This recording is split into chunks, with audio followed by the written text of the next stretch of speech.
State ready to proceed? We are, Your Honor. Right. Defense ready to proceed? Okay. State, we're now ready for the opening statements. You may proceed.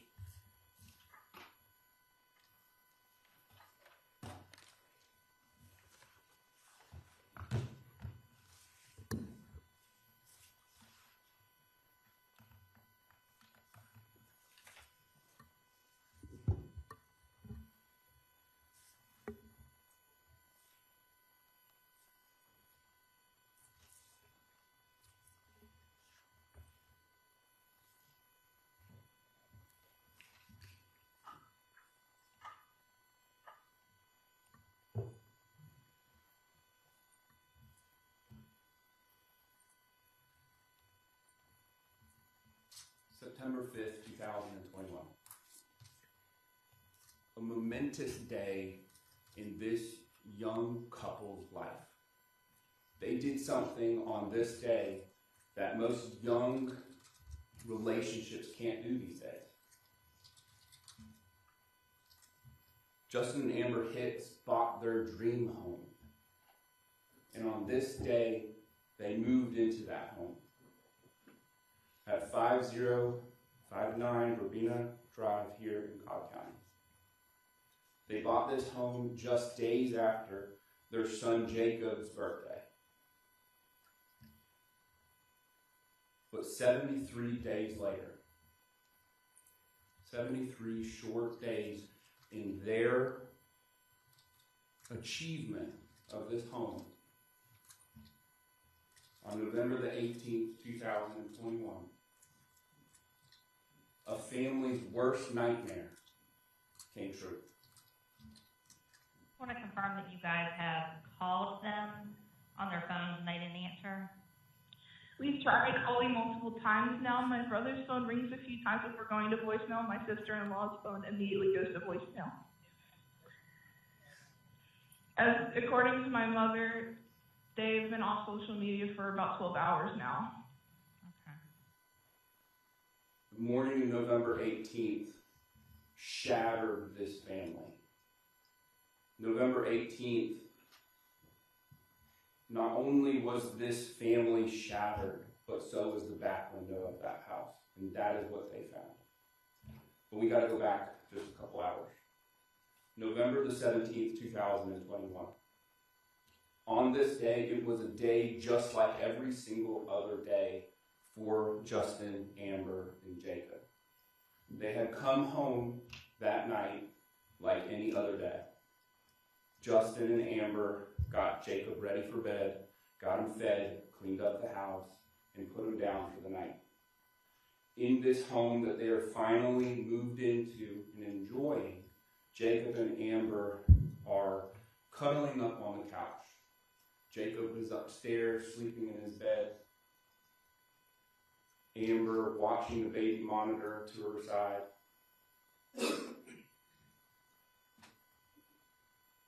They sat on this couch to watch TV and enjoy the night. But what the Hicks didn't know is that on this night, there was someone lurking on the outside of their home. They had just recently put up this Christmas tree. This Christmas tree was right next to the living room, connected. What they didn't know was that there was someone outside looking at this Christmas tree. And around 10 p.m. that night, this family's worst nightmare came true. Around 10 p.m., the back window of their home was broken into. The Hicks were unaware. They were defenseless. They were executed. All while Jacob was asleep upstairs. This is the state of Georgia versus Matthew Lanz. Now, you've read out the charges right before I started opening, but I do find that it's important to go through those charges as we put up evidence through this case during this week so that you know what to look for. Now, count 1 in the indictment is malice murder. This is did unlawfully with malice aforethought cause the death of Timothy Hicks, a human being, by shooting Timothy Hicks with a firearm. Now, just for the court, Timothy Hicks is the legal name of Justin Hicks. It's Timothy Justin Hicks. He just went by Justin, but that is his legal name.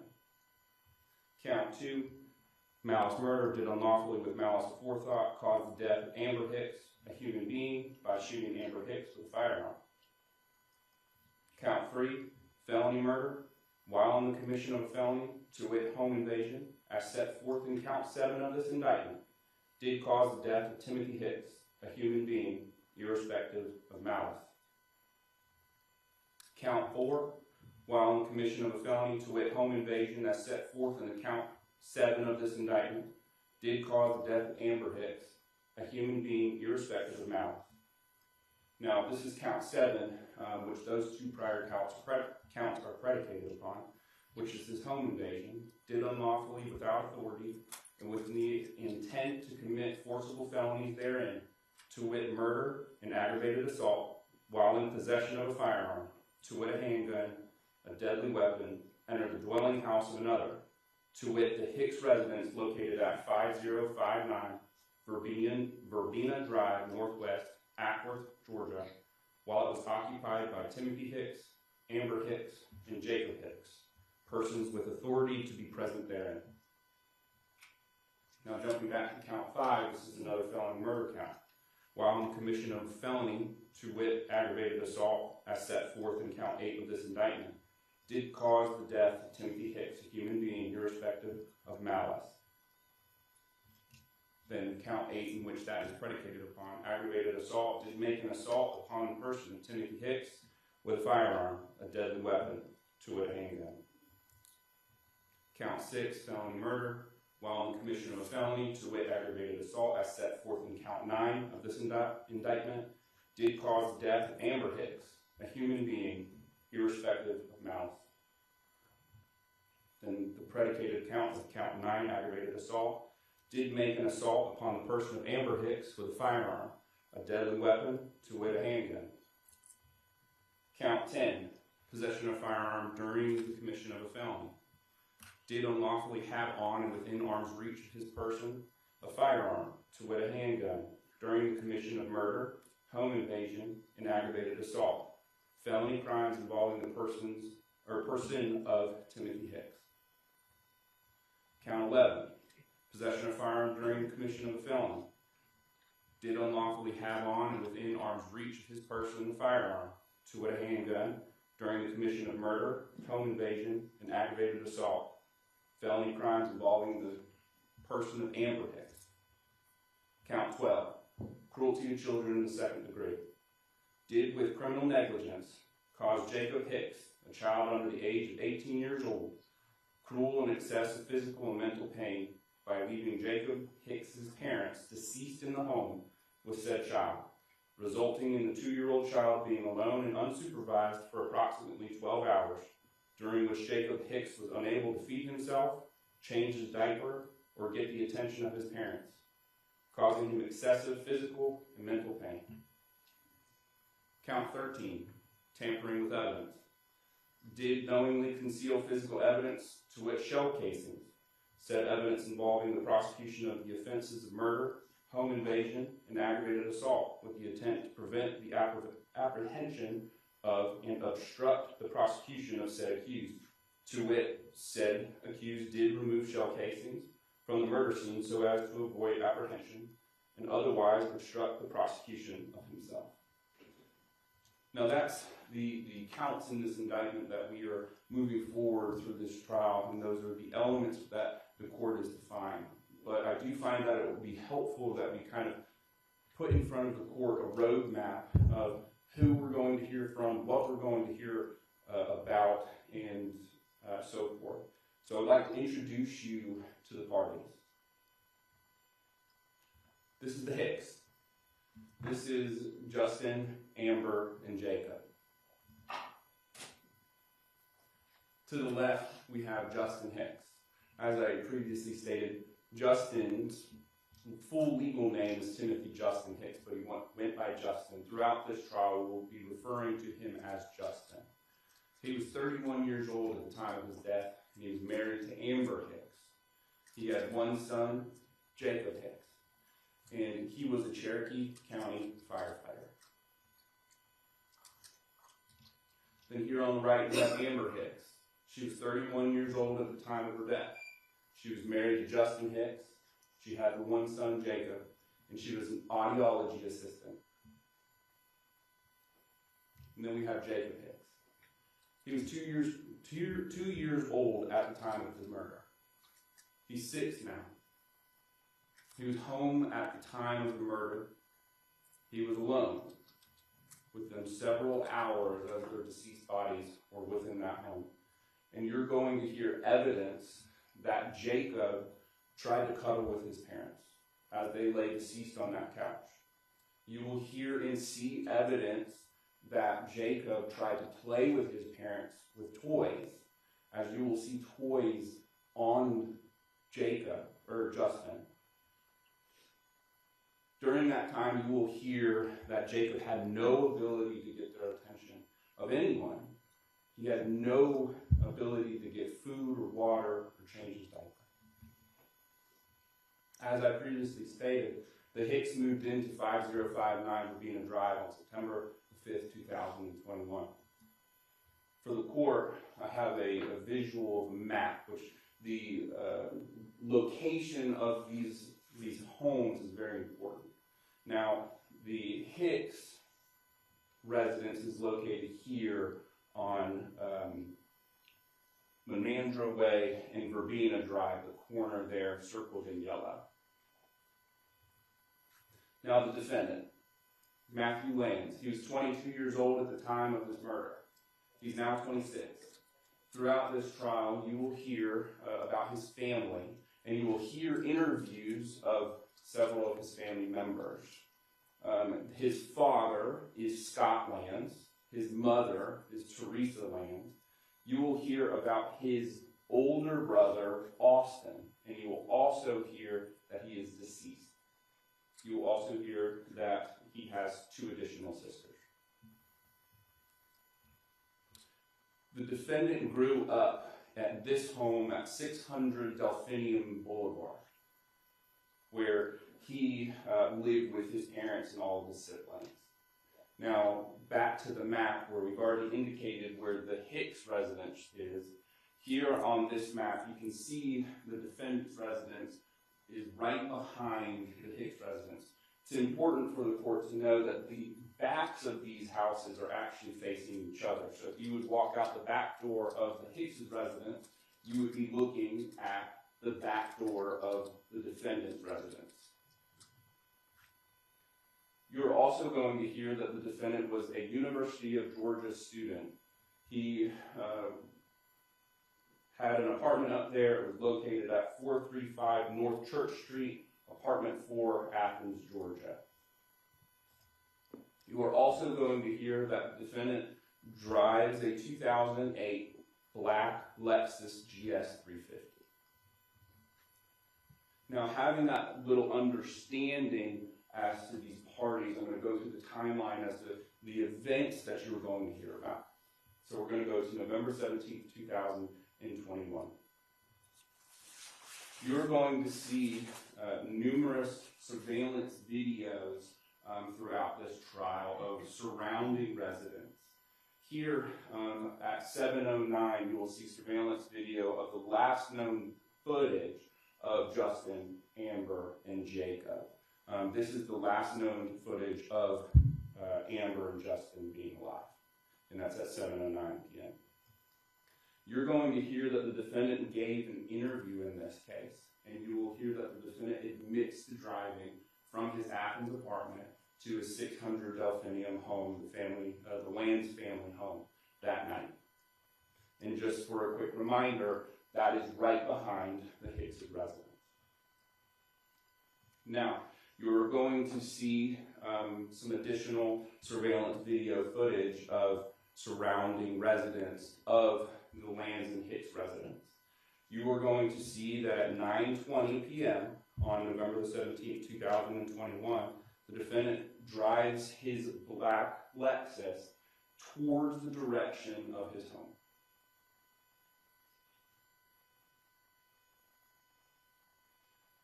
And that is towards his home. And you are going to hear during the defendant's interview that he admits to parking at his house at the 600 Delphinium residence, where he parks in the driveway, and then he admits to going into the backyard, kind of walking around, and smoking a cigarette. You will hear that the defendant admits that he never enters inside his home. He only stays outside of the 600 Delphinium house. Now, to just preface some of these surveillance videos, they are incredibly difficult to see because of how dark they are. However, you will hear from Detective Smith in this case, who is going to walk through these videos and show you where to look as to where you can see the defendant walking from to and from his residence to the Hicks residence. So between 9:31 and 9:32, it can be seen the defendant walking around the rear and side of the Hicks residence. Now at 9:32, you will see the defendant walk back towards his residence. And like I said, as this plays, it is difficult to see, but as the evidence is presented to the court, we will point you to where to look.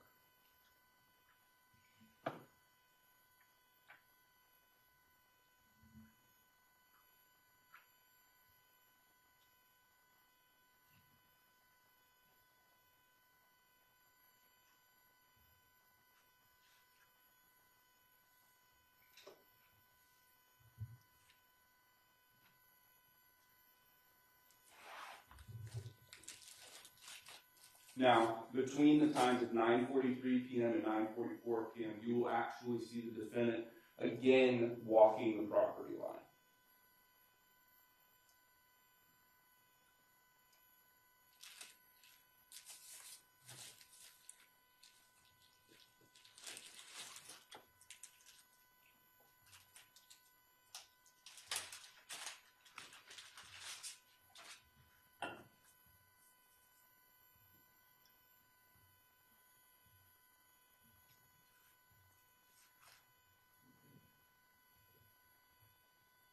Now at 9:55, you will actually see in this video, as soon as I press play, you will see that a light turns on. At 9:55, you will see the exterior mounted motion sensor light connected to the Hicks residence at 9:55 p.m. Now this light is located right where that window is that I previously told the court about. Now, about 15 minutes later, you will see surveillance footage of the defendant actually leaving the residence away from the Hicks residence. You will hear that the defendant then drove from his 600 Delphinium house back to his apartment in Athens. It's about an hour 45 to 2 hour drive. You will hear that the defendant admits to driving back from his family home to his apartment in Athens. You are going to hear that the defendant's phone was seized when he was taken into custody. A Celebrite extraction was done of his phone, and it will show that between the times of 10:16 p.m. on November the 17th to 12:43 a.m. of November the 18th, so leading into the next morning, his phone was placed into airplane mode. So while the evidence is going to show on his way back to Athens, his phone was in airplane mode. Which leads us to November the 18th, 2021. On that morning, 9:34 a.m., that is when police received a 911 call for a welfare check, trying to get in contact with Justin and Amber. You will hear on that 911 call of a broken window on the back side of the house. And it's there that's when this investigation began. You are going to see body camera and photos of this home. And when officers arrive, this is what they find. They find this broken glass of the back window of the home. Inside, you can hear a dog, and you can hear Jacob kind of making some noise on the inside. Now, there is no response with Justin and Amber. You will watch the body camera footage as Officer Brown makes his way, as he's the first officer inside the home. He makes his way into the home where that Christmas tree is. As he looks inside, he sees little Jacob peering around the corner, hiding. Officer Brown will testify that his priority was him, Jacob. He picks up Jacob and gets him out of there. You will hear that Jacob was covered in blood, he was wet, and he had a dirty diaper.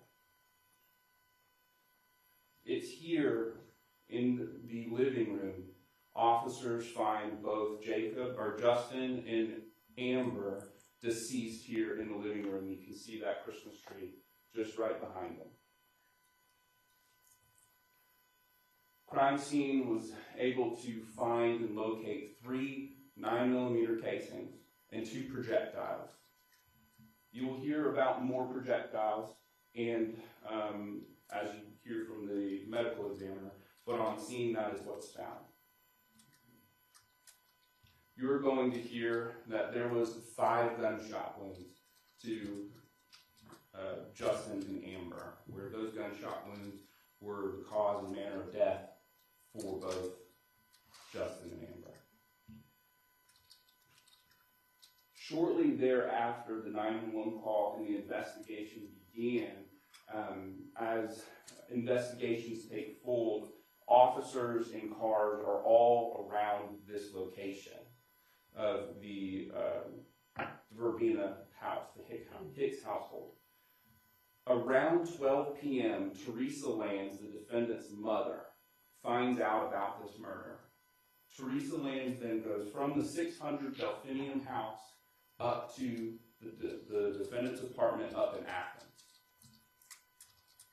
You will hear that Teresa Lanz arrives to the defendant's apartment around 2:30 p.m. on November the 18th, 2021.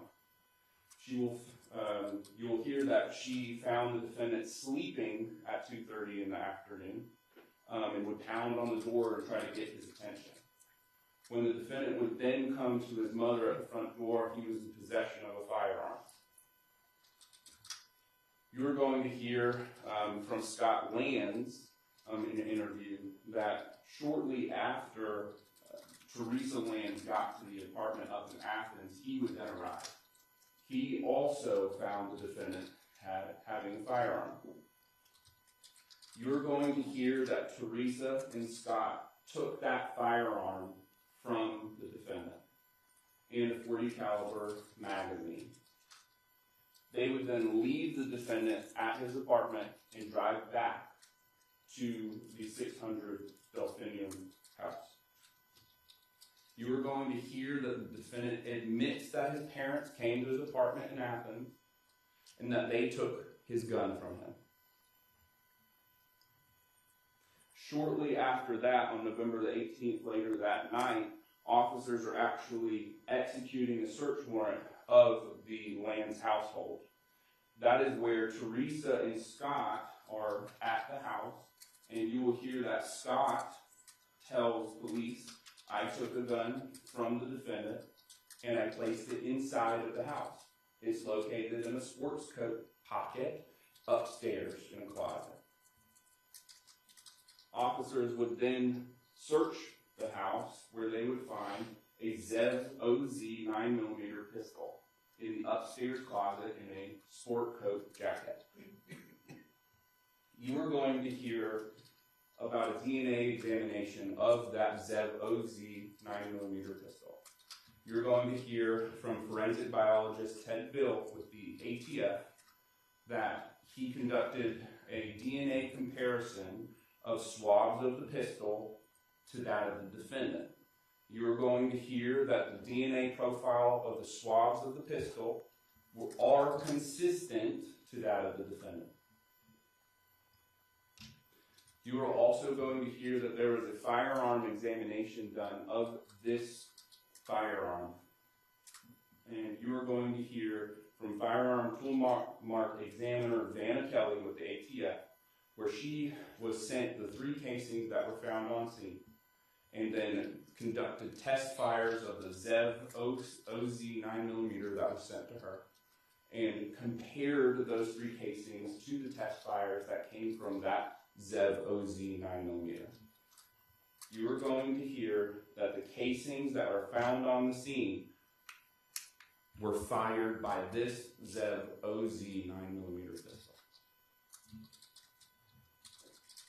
Now, jumping back to the timeline, November 19th, 2021.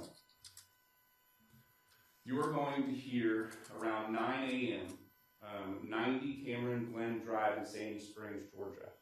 You are going to hear about a 911 call of a burglary in progress.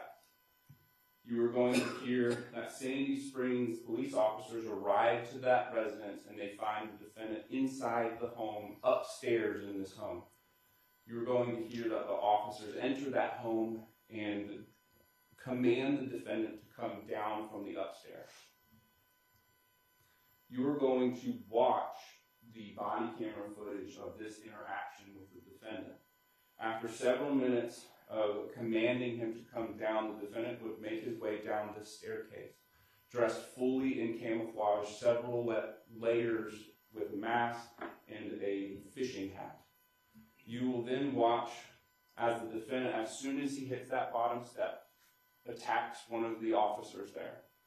You will see and watch that the defendant then stabs the Sandy Springs sergeant in the back of the neck multiple times. It is at this point that officers then shoot the defendant twice. They shoot him in the neck, in the right upper chest. You will watch the defendant be taken out of that home and into the front yard where he was subdued, he was tended to, taken to the hospital, and then into custody. Now, I want to talk about the 3 main pieces of evidence that you're going to hear about, and really they're just categories of evidence. Those 3 pieces of evidence are digital evidence, statements, and forensic evidence. What I mean by digital evidence is really the evidence that puts the timeline together.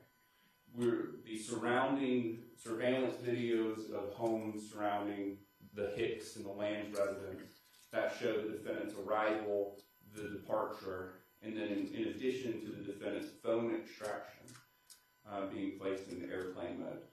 You're also going to hear about Justin and Amber's phone extraction, which show their last known activities. Now, statements. The defendant's statements to law enforcement, Scott Lanz's statement to law enforcement, and Teresa Lanz's statements to law enforcement. And last, the forensic evidence. This is the defendant's gun. You're going to hear that he is the rightful owner of that gun. He had bought that gun. You're going to hear that the defendant's DNA is on that gun.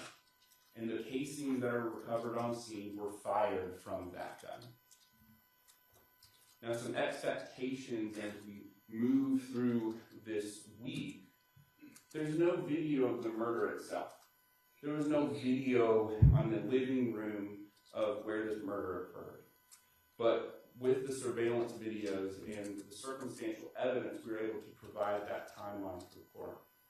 There are 2 missing casings from the crime scene, because you will hear from Dr. Ashrath that they were shot. There were 5 shots, but there are 2 missing casings. As I previously stated, the surveillance video in the front of the Hicks household is incredibly difficult to see because of the dark nature. However, Detective Smith will show and point where to look at the appropriate time. There is no perfect timeline. There never is. But we will present a timeline for the court to make the findings that we need to make. The defendant's statements during these interviews are odd at times, and you will not hear a specific motive in this case. Now, as the court knows, my duty is that the burden is on us. It's always on us. The burden of proof is always on the state to prove every criminal case as to each essential element of the crime charge beyond reasonable doubt, and that never shifts. Now, your duty this week is to listen to the evidence and ascertain the truth. What I mean by that is that I ask the court to look at the 5 C's. That's the corroboration of the evidence, consistencies and inconsistencies in the evidence, the credibility of the witnesses as they take the witness stand, and the conduct of the parties. And last, just common sense. At the end of the evidence, we will ask that you return a verdict that speaks the truth. There is only one truth in this case, and that truth is that the defendant is guilty to all counts of this indictment. Thank you. Thank you. Thank you, Ada Horowitz. Attorney Barrett, would you like to make your opening statement at this point? It's very short. Okay, you may proceed.